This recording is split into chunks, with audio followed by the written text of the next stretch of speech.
9월에 4주 동안 믿음 플러스라는 그런 제목으로 시리즈 설교를 했습니다.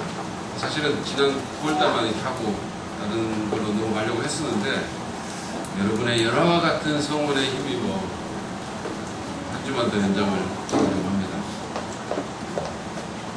인기 연속도 그렇게 하잖아요. 설교도 그렇게 못할 리가 없잖아요. 표정이 그러십니까? 이 순종이라는 말은 사실은 요즘 사람들이 이렇게 좋아하는 그런 단어는 아닙니다. 특별히 이제 그 사춘기 아이들은 이 말을 정말 끔찍히 싫어할 거예요. 근데 그런 아이들뿐만 아니라 뭐 귀에 뭐 꽂고 인상 쓰고 다니는 그 아이들뿐만 아니라 대부분의 현대인들에게 이 순종이라는 단어보다는 오히려 반항이라는 단어가 더 끌리시고 더 매력적으로 들릴 수도 있습니다. 그게 뭔가 있어 보이는 거죠. 요즘 나쁜 남자 신드롬이라는 게 있어요. 들어보셨나요? 여자들이 저처럼 착하고 겸손하게 보이는 그런 남자를 좋아하는 게 아니라 좀 이렇게 반항기 있고 껄렁하고 좀 불량하게 보이는 이런 남자들을 좋아한다는 거예요. 제가 그런 여자들에게 해주고 싶은 말이 있어요. 한번 살아보십시오. 한번 데리고 살아보세요. 개콘 버전으로 말하면 그런 사람하고 한번 살아가지고 정말 한번 당해봐야 정신을 차리고 한번 해보시기 바랍니다. 비록 순종이라는 말이 요즘 사회에서 이렇게 인기 없는 말인지 모르지만 하나님의 나라에서는 엄청나게 중요한 개념입니다.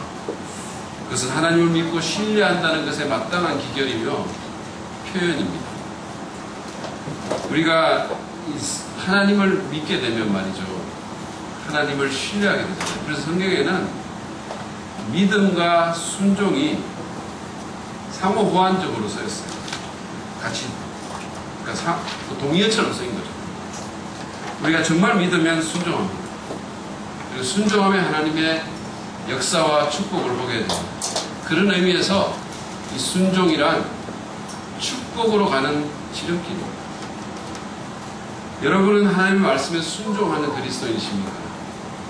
아니면 그렇지 않습니까?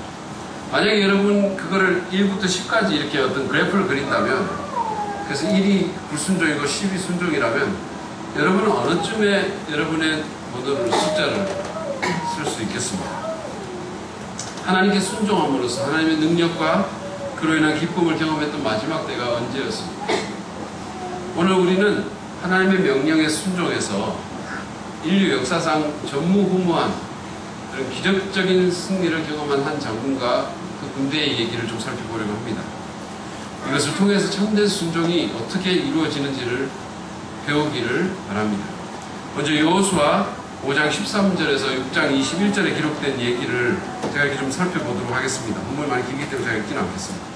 이 본문은 모세의 뒤를 이어서 이스라엘 지도자가 된 여호수아가 약속의 땅인 가나안 정복을 위해서 여리고성에 가까이 갔을 때 일어난 한 사건을 소개합니다.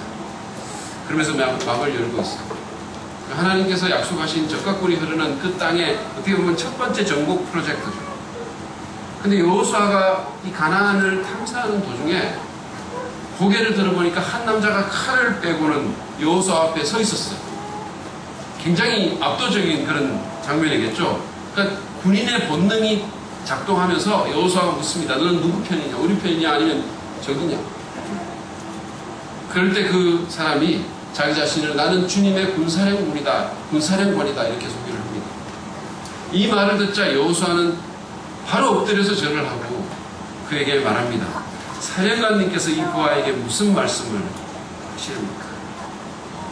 사령관님께서 이 부하에게 무슨 말씀을 하시렵니까? 그 뒤에 이어진 그런 장면을 보면 이 칼을 뺀 남자는 단순한 천사도 아니고 하나님, 사람의 모습으로 자기를 드러내신 하나님의 현현임이 분명합니다. 그런 여호수아에게 15절에서 네가 서 있는 곳은 거룩한 곳이니 너희 발에서 신을 벗어라라고 말씀을 합니다. 이것은 하나님께서 떨기나무 가운데서 모세에게 나타났을 때 했던 말씀하고 똑같은 말씀입니다. 여기가 거룩한 곳이라는 겁니다. 여기가 하나님이 계신 곳이라는 거예요. 여러분이 지금 계신 곳이 그런 것처럼 세상의 신을 벗으라고 얘기합니다. 네가 마땅히 표현해야 될 경의를 표현해라라고 말씀하는 거죠. 그래서 여호수아는 그대로 합니다. 근데 여기서 제가 눈여겨보고 싶은 것은 여호수아가 그 남자와 만나서 그가 주님의 군사령관임을 안 후에 했던 행동입니다. 그는 땅에 엎드려서 절하면서 이 부하에게 또는 이 종에게 무슨 말씀을 하시렵니까? 라고 물었어요. 비록 200만이나 되는 대규모 나라 민족의 지도자였지만 하나님 앞에서 자신을 부하로 낮추며 그 음성에 겸손히 귀를 기울이는 자세를 갖고 있었던 것입니다. 여기서 우리는 순종에 관한 첫 번째 교훈을 얻습니다. 그것은 순종이란 겸손히 하나님의 음성에 귀를 기울이면서 시작된다는 것. 순종은 겸손히 주의 음성에 귀를 기울이면서 시작이 됩니다. 제대로 순종하려면 일단 하나님의 음성에 귀를 기울여야만 합니다. 나를 향한 하나님의 메시지를 구하고 분별해야 돼요. 여러분들이 성경을 읽거나 아니면 설교 말씀을 듣거나 주의 음성이 내 마음속에 감동이 되거나 어떻든지 간에 어떤 상황이든지 간에 주님 제게 말씀하십시오. 주님 무슨 말씀을 하시는가? 우리가 그렇게 말해야 된다는 거예요. 오늘날 우리는 수많은 음성을 듣습니다. 수많은 메시지에 노출되어 있어요. 온갖 종류의 보이스가 우리의 귀를 파고듭니다. 무슨 텔레비전의 광고라든지 사람들의 평가라든지 온갖 소리를 우리가 듣고 있어요. 이 여러 다른 음성들이 내 귀를 내어주고 여러 다른 메시지를 비판 없이 우리가 받아들이는 사이에 우리도 보는 사이에 점점 하나님의 음성에 귀가 멀게 되는 겁니다.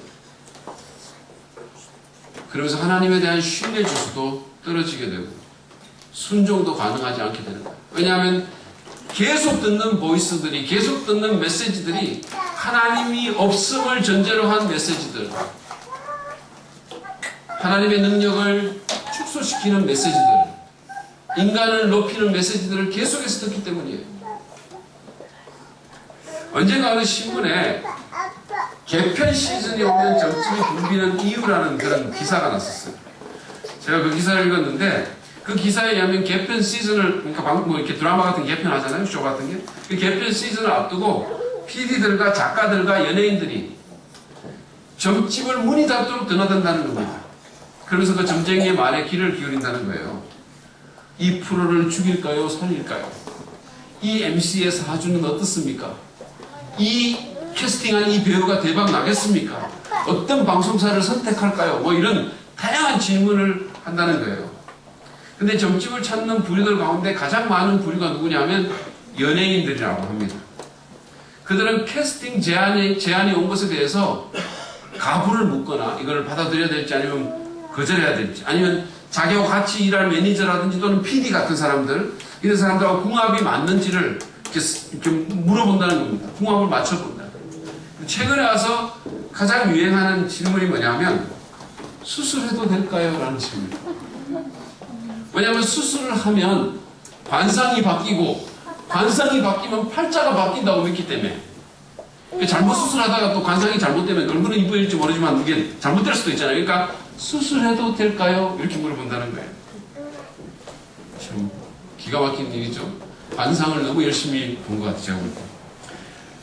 요즘 같은 이 정말 문명사회에서 배웠다는 사람들이 하는 일을 여러분 보십시오. 근데 문제는 뭐냐 하면 그리스도인들 가운데도 이런 사람이 있다는 거예요. 점집 드나들고 관상 보고, 예? 무슨 이름 바꾸고, 오죽하면 점집 앞에 교인 한영 직분자 우대라는 말이 써있어요. 강남의 점집 앞에 교인 한영 직분자 우대. 제 생각에 말이죠. 아까 그 점쟁이한테 수술해도 될까요? 라고 물었던 연예인들 가운데는 나중에 상 받고 나서 하나님께 영광을 돌립니다. 이렇게 말하는 사람들도 틀림없이 있을 거예요. 자기 필요에 따라 교회 드나든다가 점집 드나든다가 이 얘기 들었다가 저 얘기 들었다가. 어쨌든 제가 이 기사를 읽으면서 우리 그리스도인들이 점집을 드나드는 그런 연예인들의 열심과 진지함으로 하나님의 음성에 귀를 기울인다. 우리 교회의 사회가 어떻게 될까 그런 생각을 했습니다. 우리가 여호수아처럼 정말 겸손히 땅에 엎드려서 주님 제게 무슨 말씀을 하시렵니까? 라고 묻는다면 우리가 어떻게 될까요? 근데 이런 단계가 없기 때문에 우리가 성경을 읽어도 그냥 근성으로만 읽어가고 설교를 들어도 그냥 별 생각 없이 듣고 하나님이 내게 뭐라고 말씀하시는지를 귀 기울여 들으려고 하지 않기 때문에 순종하는 그리스도인들이 점점 사라지는 것은 아닌가 그런 생각이 들었어요. 하나님의 음성을 듣기보다는 그 반대되는 소리에 자꾸만 귀를 열고 자꾸만 그런 것에 그 귀를 쫑긋하니까 어떻게 믿음이 생기고 어떻게 하나님의 뜻에 순종하겠습니까? 여러분, 하나님의 음성에 귀를 기울이도록 합시다. 이것이 순종의 첫걸음이에요. 사람은 자기가 듣는 것에 의해서 영향을 받게 되어 있습니다. 자꾸 듣다 보면 그게 내게 영향을 주는 거예요. 그렇기 때문에 광고를 그렇게 비싼 돈을 주고 하는 거예요. 마케팅하는 사람들이, 광고주들이 그 사람들이 바보들일까요? 굉장히 똑똑한 사람들이에요. 그렇게 비싼 돈을 두고 30주짜리 40주짜리 광고를 계속 띄우는 이유가 뭘까요? 사람들이 그거를 계속 듣다 보면 영향을 받는다는 사실을 그들이 알기 때문에 그렇게 투자하는 거예요. 그러므로 매일 아침에 짧은 시간이라도 하나님의 말씀을 읽고 주님, 제가 오늘 무엇을 하기를 원하십니까? 제게 말씀해 주십시오. 제게 무슨 말씀을 하시렵니까? 그렇게 묻도록 합시다. 그 시간이 길지 않아도 돼요. 여러분 10분이라도 괜찮습니다. 제가 어떤 책을 읽었는데 말이에요. 이 대한민국의 성인들 중에 하루 10분 이상 책을 읽는 사람이 8%도 안 된다는 거예요. 그러니까 여러분이 만약에 하루 10분 이상 책을 읽으면 대한민국 성인 상위 10% 안에 드는 거예요. 굉장한 사람들입니다. 그게 엄청난 경쟁력이라고 그 책 저자가 말했어요. 만약에 그렇게 한다면 그것은 굉장한 경쟁력을 갖는 것이다. 일반 책을 읽어도 그렇다면 우리가 만약에 하나님의 말씀을 하루에 10분 이상 읽는다면 계속해서 진지하게 그 음성에 귀를 기울인다면 우리 삶이 어떻게 될까요? 한번 생각해 보시고 주님의 메시지에 귀를 여십시오. 요즘 우리는 자녀 교육이나 성공이나 부부관계나 재정이나 행복 등에 대한 여러 가지 다른 메시지에 귀를 너무 많이 기울이는 거예요. 세속적인 가치관을 지닌 무슨 인기 강사나 아니면 망령된 TV 드라마나 영화 같은 거 자꾸 보고 그거 인상받아가지고 그거를 삶에 자꾸 적용하려고 하는 거예요. 그거대로 좀 한번 해보려고 하는 거예요. 혹시 추석 명절에 관상 보고 은혜 받아가지고 얼굴에 점 붙이거나 떼려고 하는 사람들 회개하시고 그렇게 하지 마세요. 하나님의 말씀에 귀를 기울입시다. 매일 그 음성을 구하고 결혼이나 자녀 양육이나 부부관계나 직장생활이나 재정사용이나 여러 가지 영역에서 정말 하나님께서 무슨 말씀을 하시는지 한번 들어보시기 바랍니다. 그래야 믿음이 생기고 그래야 순종할 수 있습니다. 그리고 순종해야지만 하나님이 어떤 분인지를 알 수 있어요. 순종해야 하나님의 축복을 우리가 경험할 수 있는 거예요. 다시 한번 말합니다.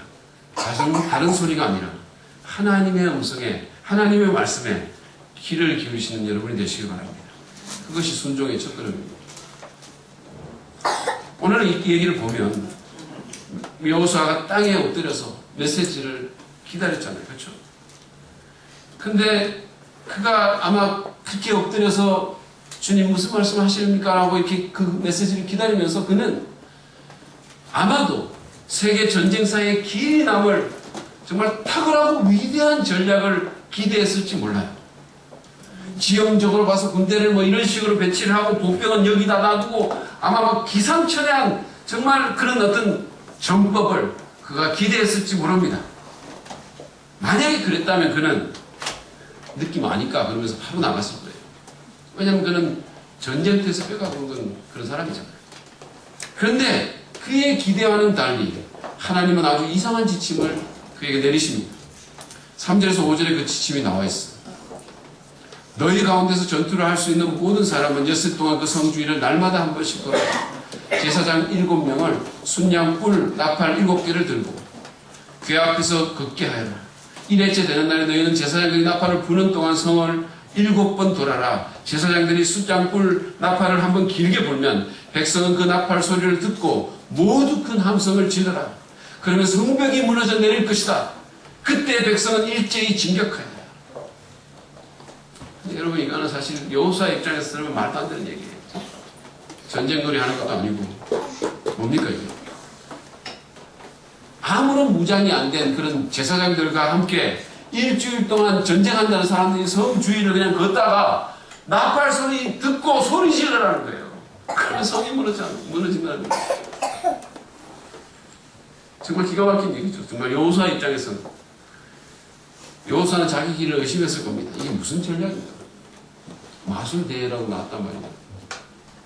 만약에 여호수아가 군인의 상식으로 자기의 어떤 군사적인 경험으로 이 지침을 판단했다면 그것은 너무도 받아들이기 힘든 그런 것이었어요.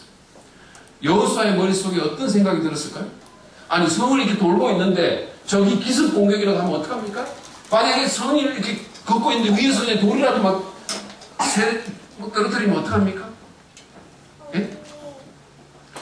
나중에 그걸 다 좋다 이거예요. 그래가지고 결국 돌았어요. 그래가지고 나중에 전부 다 소리를 빡 질렀는데 위에서 아무 일도 안 일어나고 뭐? 이러면 어떡합니까? 왜? 그럼 어떡합니까?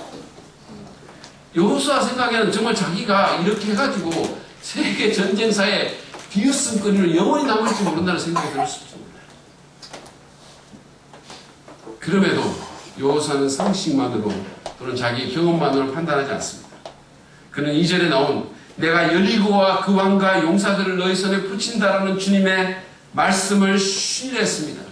그리고 말도 안 되는 이 지침을 이스라엘 백성과 함께 행했던 거예요. 그는 하나님의 생각이 우리 생각보다 높으며 하나님의 능력이 내 능력보다 강함을 믿었습니다. 아마도 성을 도는 동안 참 바보 같다라는 생각이 들었을지도 몰라요. 그렇죠? 군인인데 장수인데 아무것도 안 하고 그냥 걷는 거예요. 또는 이렇게 얼마나 자기가 바보 같다는 생각이 들었을까요? 우리가 때때로 하나님의 말씀을 순종하려고 이 적대적인 사회에서 또는 이 세상 사회에서 세상 사람들과 좀 다르게 우리가 행동하려고 할 때 우리 스스로가 좀 바보 같다는 생각이 들었던 것과는 비교할 수 없을 정도로 바보 같다는 생각이 들었을 거예요. 자기 스스로. 그럼에도 불구하고 그는 하나님의 약속과 능력과 지혜를 믿고 그분의 명령을 순종했습니다. 여기서 우리는 순종에 대한 두 번째 교훈을 얻습니다. 그것은 순종이란 상식의 잣대를 버리고 하나님을 신뢰해야 진행된다는 거예요. 상식이나 경험의 잣대를 버리고 하나님을 신뢰해야 진행이 될 수 있다는 겁니다. 만약에 상식이나 또는 우리 느낌이나 우리 사회에 통용되는 관습만으로만 우리가 판단한다면 그것만으로 행동의 기준을 삼는다면 우리는 하나님의 말씀에 순종하기가 굉장히 쉽지 않을 것입니다. 왜냐하면 하나님께서는 오늘 본문에서 보는 것처럼 종종 우리의 상식, 우리의 경험을 뛰어넘는 얘기를 하시기 때문이에요. 잘 안 맞는 말을 하시기 때문입니다. 어떤 사람이 어두운 산길을 가다가 발을 헛디뎌가지고 그냥 가파른 절벽으로 미끄러져 내려갔어요. 죽었구나! 그런데 그냥 간신히 정말로 은혜로 거기에 튀어나온 나뭇가지 하나를 확 잡았어요. 손으로 잡고 있는데 시간이 갈수록 점점 힘이 빠집니다. 절박해졌어요. 소리를 지르기 시작합니다. 누구 좀 도와주시겠습니까? 도와주세요. 도와주세요. 시간은 점점 흐릅니다. 힘은 점점 빠져요. 깜깜한 칠흑 같은 어둠입니다. 그는 간절히 부르짖습니다. 도와주십시오. 마침내는 하나님의 이름까지 나와 하나님 저를 도와주십시오. 조금 있다 위에서 소리가 납니다. 내가 도와주겠다. 누구십니까? 예수다. 오 주님 감사합니다. 제발 좀 도와주세요. 죽게 되었습니다. 그랬더니 주님이 그러면 일단 나무를 잡고 있는 손부터 놔라 그랬어요. 그랬더니 밑에서 잠시 침묵이 흐르더니 절벽 아래서 이런 소리가 들립니다. 누구 딴 사람 없어?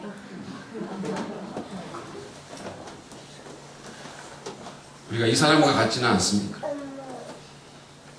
하나님 필요해서 막 부르짖다가 하나님이 내 생각과 내 상식과 안 맞는 말을 하시면 그냥 걸러버리는 거예요. 하나님의 명령이나 말씀을 내 생각이나 상식의 잣대로 평가해서 납득이 가는 것만 순종하려고 하지는 않으십니까? 그 옛날에 2만 명을 먹여야 하는 그런 2만 명의 군중을 먹여야 하는 그런 문제에 봉착하자 자기 앞에 바로 앞에 있는 예수님을 바라보기보다는 열심히 밥값을 계산하던 빌립처럼 우리는 계산하고 따져보고 우리 머리로 판단하기를 더 좋아하지 않습니까? 기도하기보다는 회의하기를 더 좋아하지 않습니까? 합리성이 우리 신앙보다 더 앞서지는 않습니까? 여러분 제 말을 오해하지 마세요. 뭐 믿음은 반드시 무모해야 되고 말도 안 되는 일을 해야 된다 그런 거를 제가 얘기한 거 아니에요. 제가 전도사 때 우리 담임 목사님이 눈으로 도로가 완전히 얼어있는 그런 날, 겨울날 구역 예배인지 신방인지 간다면서 아무 안전장치 없이 직접 차를 운전해서 그것도 엄청난 과속으로 30분 이상을 달렸던 그런 적이 있었어요. 생명의 위협에 시달렸던 적이 있었어요. 우리 교회 교역자들은 저처럼 합리적이고 이지적인 담임 목사와 함께 일한다는 사실에 하나님께 감사해야 돼요. 비웃지 마십시오. 어쨌든 제 포인트는 이거예요. 만약에 하나님께서 요구하신다면, 명하신다면, 내 상식과 맞지 않더라도, 내 경험과 배치되더라도, 내 느낌은 아니라고 말할지라도, 그런 것들보다는 하나님을 더 신뢰해야 된다. 왜냐하면 하나님의 어리석음이 인간의 지혜나 지식보다 더 지혜롭기 때문이에요. 하늘이 땅보다 높은 같이 비교할 수 없을 정도. 하나님은 자기가 뭐를 하시는지를 아시는 분이세요. 나는 죽고 예수로 사는 사람이라는 책이 있습니다. 그 유기성 목사님이라는 쓴 책인데 그 책에 보면 그 목사님의 여러 가지 감정들이 이렇게 많이 나와 있어요. 마음이 이렇게 따뜻해지는 그런 책입니다. 한번 읽어보시기 바랍니다. 근데 이 책에 보면 이 목사님께서 어떤 대형교회에 이제 젊은 시절에 어떤 대형교회 부목사로 이렇게 이제 봉직을 하는 거예요. 사실은 그런 교단에서는 대형교회 부목사로 이렇게 있다 보면 그 후에는 아주 또 이렇게 막 목회에 아주 지름길이 열리는 그런 코스예요. 어떻게 보면. 대형교회 부목사로 이렇게 하면서 착실하게 엘리트 코스를 밟는 거죠. 그래가지고 신학대학원에 또 진학해가지고 이제 학위 과정을 밟으면서 논문 하나만 남겨두고 있어요. 마지막 논문 하나. 그래서 이제 그거 잘 마치게 해달라고 주님 앞에 기도하는 거예요. 하나님 그거 잘 마치게 해달라고. 그런데 그렇게 기도했는데 하나님께서 그 학위를 내려놓으라고 말씀하는 거예요. 그 학위를 내게 바칠 수 있겠니? 그 학위를 내려놓으라. 그 마음속에 계속해서 말씀하시는 거예요. 말이 안 되는 얘기잖아요. 학위가 무슨 잘못이 있습니까? 이것도 딴 학문도 아니고 신학인데 지금까지 이렇게 열심히 공부해가지고 마지막 논문 남겨놓고 있고 이거 갖고 주의 백성 잘 섬기려고 공부했는데 그리고 더 목회 잘하려고 더 크게 하려고 했는데 이거 내려놓을 수 마지막 순간에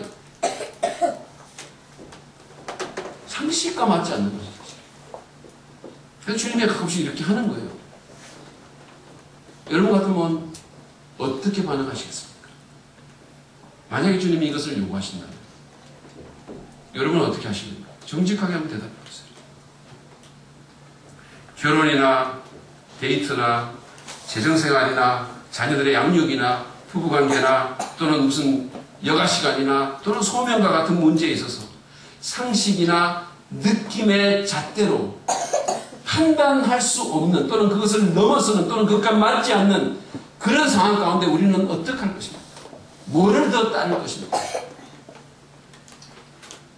상식이나 관습이나 내 느낌이나 세상의 어떤 잣대를 그냥 따라갈 겁니까? 아니면 하나님을 더 신뢰할 것입니까? 그리고 그 뜻에 순종하겠습니까? 여러분 이해가 가지 않더라도 불안한 느낌이 들더라도 심지어는 좀 웃긴다는 생각이 들더라도 그대로 하시기 바랍니다. 그래야 순종의 열매를 볼 수 있습니다. 그래야 하나님이 하나님 되심을 알 수가 있는 거예요. 또 이제 본문을 한번 보시죠. 여호수아가 하나님께로부터 받은 명령은 시간적으로 여기 보면 8절부터 이렇게 보면 7일이나 걸리는 거예요. 7일. 하루에 한 바퀴씩 6날을 돌고 7째 되는 날은 7바퀴를 돌게 돼 있었어요. 당장 결과가 오게 되는 것도 아니고 인내하면서 믿음으로 계속 해야 되는 일입니다. 여러분 이게 쉬운 일이라고 생각하세요? 거기다가 이 사람들이 이걸 도는데 그 수십만이 도는데 한마디도 말을 해서는 안 되는 거예요. 마지막 순간까지. 이게 쉬운 일입니까? 만약에 모든 사람이 김영구 집사님 같으면 좀 쉬울 수 있어요. 근데 여러분 이렇게 많은 사람이 모여 있으면 김영구도 있지만 봉성재도 있어요.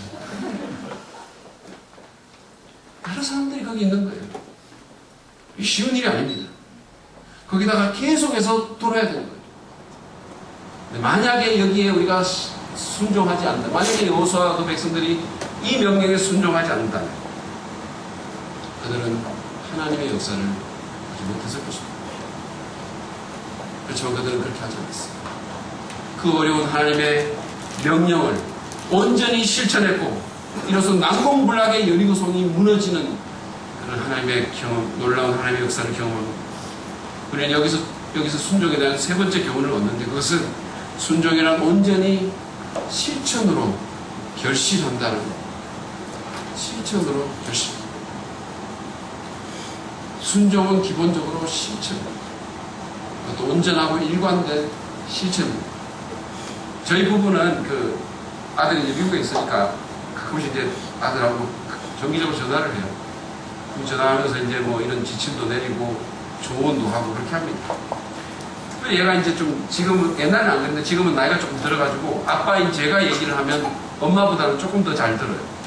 조금 더 무게감을 갖고 들어줍니다. 그래서 조금 더 잘 대답을 해요. 그래서 제가 말을 하면 거의 다 하겠다고 대답을 해요. 예. 안 하겠다고 한 적이 별로 한 번도 제 기억이 없어요. 그냥 거의 다 하겠다고 얘기해요.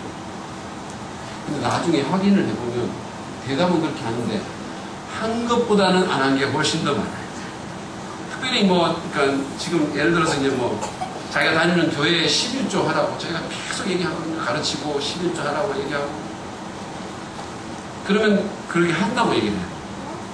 그런데 나중에 물어보면 안 했어요. 그러니까 특별히 좀 희생이 요구되는 이런 요구니까 잘 안 하려고 하는 거예요. 자꾸 또 물으면 나중에는 어떻게까지 얘기하냐면 봉투에 따로 넣어놓았다 이렇게 얘기를 해요. 그러면 우리는 이제 됐다 싶어가지고 전화를 끊죠. 그리고 그 다음 주에 또 전화를 하면 깜빡하고 그 봉투를 놓고 갔다라고 해요. 어렵습니다. 여러분 대답하는 것, 결심하는 것, 봉투에 넣어서 준비하는 것 다 좋습니다. 그러나 그것을 가져가서 헌금하며 넣기까지는 순종이 아닙니다. 만약에 여호수아와 그의 군대가 하나님의 명령을 실제로 끝까지 실천하지 않았다면 그들은 하나님의 역사를 경험하지 못했을 것입니다.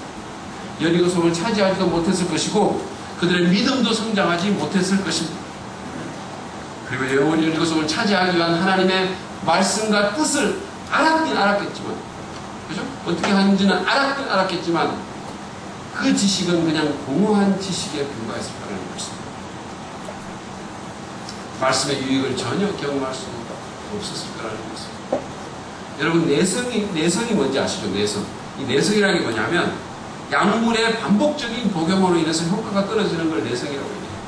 근데 제가 어떤 책을 읽다 보니까 그 책에 지적 내성이라는 게 있다라고 말을 했어요. 지적 내성. 이 지적 내성이라는 게 뭐냐면 이 사람이 정의한 게 이거예요.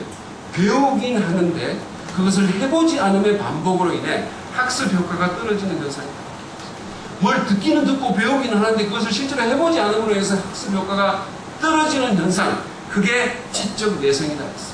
근데 이 지적 내성이 정말 무서운 이유는 안다고 착각하지만 실제로는 아는 게 아니라는 거예요. 그래서 이 저자가 아는 것의 5가지 단계를 분류를 합니다. 첫 번째 단계는 뭐냐면 들은 적이 있다는 거예요. 들은 적이 있다. 두 번째 단계는 들은 내용을 대충 말할 수 있다. 우리가 보통 안다라고 할 때 이런 단계에서 그냥 왔다 갔다 하는 거예요. 세 번째 단계는 말한 내용을 실천할 수 있다. 네 번째 단계는 말한 내용을 실천하고 있다. 그리고 마지막으로 5번째 단계는 말한 내용을 실천하고 있으며 가르칠 수 있다. 이게 아는 거라고. 그래서 이렇게 안다는 것의 5가지 단계를 열거한 후에 저자는 뭐라고 얘기하냐면 실천해야만 지적인 내성이 없어진다라고 결론을 내려요. 제가 이 글을 읽으면서 어쩌면 우리에게는 영적인 내성이 있을 수 있다는 생각이 있어요. 말씀을 자꾸 듣기는 듣는데 그 말씀을 실천하지 않음으로 인해서 말씀의 효과가 떨어지는 거예요. 들으면 들을수록. 알기는 아는 것 같은데 들어본 것 같은데 실제로 실천한 본 적이 없기 때문에 그 말씀의 효과가, 위력이 느껴지지 않는 거죠. 이제는 자꾸 들어도 아무리 좋은 말씀 들어도 그냥 별로고, 그러니까 아무리 대단한 설교라고 말해도 별로고 점점 냉소적으로 변합니다. 이런 일이 있지는 않을까 생각이 듭니다. 성경을 안다고 생각하지만, 하나님을 안다고 생각하지만 실제로는 모르는 거예요. 오히려 더 안 좋아지는 거예요. 영적 내성이 자꾸 생겨요. 둔감해지고 말씀의 효과는 떨어지고. 여러분은 어떠십니까? 들은 말씀을 온전히 실천함으로 순종의 결실을 경험하시나요? 불편하더라도, 쉽지 않더라도, 대가를 지불해야 하더라도 우직하게 하나님의 뜻을 행하며 그분의 명령을 지키겠습니다. 그냥 듣고 마는 것이 아니라, 머리로 알고 있는 것을 그치는 것이 아니라 실제로 실천하려고 하십니까? 내가 하기 좋거나 좋은 것만이 아니라, 쉬운 것만이 아니라 주님이 원하시는 일 온전히 준행하시겠습니까? 말도 안 되지만, 만약에 주님께서 말도 안 되는 요구일 수 있어요. 만약에 주님께서 내게 해를 당한 정말 나쁜 놈을 용서하라고 합니다. 그러면 그를 용서하기 위해서 그를 만나겠습니까? 주님은 분명히 그것을 말씀하셨어요. 만약에 결혼이 늦어진다 하더라도 주님이 원하십니다. 그리고 주님이 원하시죠. 실제로 믿음의 배우자를 찾고 인내로서 기도하시겠습니다. 재정이 어렵더라도 관대히 드리는 삶의 실천을 계속하겠습니까? 승진심사에서 불이익을 당한 한이 있다 하더라도 정직하게 행하겠습니까? 꼼수 부리지 않고. 그렇게 한다면 그것이 바로 순종입니다. 그리고 우리는 그 순종의 결과를 보게 될 것입니다. 우리 주님은 순종이 제사보다 낫고 주님의 말씀을 듣는 것이 수양의 기름보다 낫다 그랬어요. 아무리 대단한 표정으로 예배 의식에 참여한다 하더라도 순종이 그것보다 100배나 더 낫다는 거예요. 순종은 하나님을 기쁘시게 할 뿐 아니라 우리의 삶도 풍성하게 만들 것입니다. 이미 드러난 하나님의 명령과 뜻을 온전하게 실천할 때 우리는 순종할 결실을 보게 될 것입니다. 하나님의 역사를 우리가 우리 삶 속에서 보게 되고 우리의 여리고가 무너지는 경험을 하게 될 것이라고. 지금 유현진 선수가 활약하고 있는 LA 다저스에서 에이스가 있습니다. 클레이턴 커쇼라는 선수예요. 여러분 이 선수를 알 겁니다. 요즘 LA 다저스가 우리에게 굉장히 친근한 팀이 됐잖아요. 유현진. 이 사람이 이 팀의 에이스예요. 25살밖에 안 됐어요. 우리 하늘이보다 한 살 많습니다. 근데 지금 이 사람은 미국 메이저리그의 최고의 스타예요. 최고의 투수들에게만 주어지는 사이영상을 수상했고 1점대 방어율을 자랑하고 있습니다. 최연소 최고 방어율 기록 보유자예요. 근데 그에게는 메이저리그 야구 선수라는 사실보다 더 중요한 사실이 있어요. 그것은 그가 예수 그리스도를 구주로 믿는 헌신된 그리스도인이라는 사실이에요. 신실한 주님의 제자입니다. 저는 최근에 이 사람에 대한 영상을 몇 개를 봤어요. 근데 몇 년 전에 하나님께서 이 사람과 그 약혼녀의 마음을 계속해서 두드리시면서 아프리카에 있는 그런 불행한 아이들을 돌보라는 그런 명령을 주셨어요. 계속해서 그 마음속에 그런 부담을 주셨어요. 그래서 그가 지금은 부인이 됐죠. 그 부인과 함께 명령에 순종해서 이 사람이 갈 이유가 없어요. 거기에. 근데 하나님의 명령에 순종해서 비시즌 집중 트레이닝을 과감하게 포기하고 비록 자기에게 불이익이 온다 할지라도 과감하게 포기하고 아프리카의 잠비아로 갔습니다. 거기서 그는 아프리카 부하들의 정말 비참한 실상을 보게 됩니다. 그리고 그 가운데 호프라는 이름의 한 가련한 아이를 만나게 돼요. 구합니다. 자기의 잘못과 상관없이 선천적 에이즈에 걸려있는 잘 데도 없고 잘 먹지도 못하는 정말 비참한 아이를 만나게 돼요. 근데 이 호프라는 아이를 가슴에 안는 순간 그의 인생은 완전히 변했다고 합니다. 살아야 할 인생 사명을 구체적으로 발견하게 됩니다. 하나님께서 왜 자기를 그렇게 들어오기 힘든 메이저리그에 보내셨는지를 그가 그때 알게 된 거예요. 그래서 그가 그 가련한 아이가 먹고 잘 수 있는 그의 기본적인 필요가 채워질 수 있는 어떤 그런 것들을 도와주기 위해 가지고 비록 그가 신인이었지만 탈삼진 하나를 잡을 때마다 $500를 기부하겠다고 결심을 합니다. 그리고 여러분 바로 그의 그런 결심을 했던 바로 그의 그는 어린 나이에도 불구하고 메이저리그에서 최고 탈삼진을 잡는 투수가 돼요. 그의 부인인 엘렌이 이런 말을 하더라고요. 사람들은 다른 얘기들을 많이 하지만 우리는 이게 주님으로부터 온 것임을 분명히 압니다. 그 아이를 돕기 위해서 탈삼진할 때마다 기부하겠다고 하니까 하나님께서 최고 탈삼진 수술을 만들어준 거예요. 이제는 이 사람의 이 일에 정말 사람들이 감동을 받고 이제는 이 사람뿐만 아니라 이 사람이 탈삼진 잡을 때 그 팬들도 기부를 하기 시작한 거예요. 그래가지고 이 아이뿐만 아니라 수많은 아이들이 아프리카의 수많은 아이들이 먹고 잘 수 있는 고아원이 멋진 고아원이 거기에 세워진 것입니다. 한 젊은 크리스천의 순종이 그로 하여금 메이저리그 야구의 높은 벽을 뛰어넘게 했을 뿐만 아니라 어둠의 땅 잠비아에 희망을 가져주고 우리 하나님의 이름이 이 세상에서 높임을 받는 그런 일이 일어나게 된 것입니다. 여러분도 이처럼 정말 의미 있고 가슴 뛰는 삶을 살기를 원치 않으십니까? 여러분 순종이 답입니다. 하나님의 음성에 귀를 기울이고 상식의 잣대를 버리며 하나님만을 신뢰하는 가운데 들은 바 말씀을 실천함으로 순종의 열매를 거두시기 바랍니다. 여러분 삶의 여리고가 무너지고 하나님의 역사를 하나님의 영광을 경험할 수 있게 되실 것입니다. 이 시간 우리가 묵상하며 주의 음성을 듣기를 원합니다. 주님 앞에 나가겠습니다.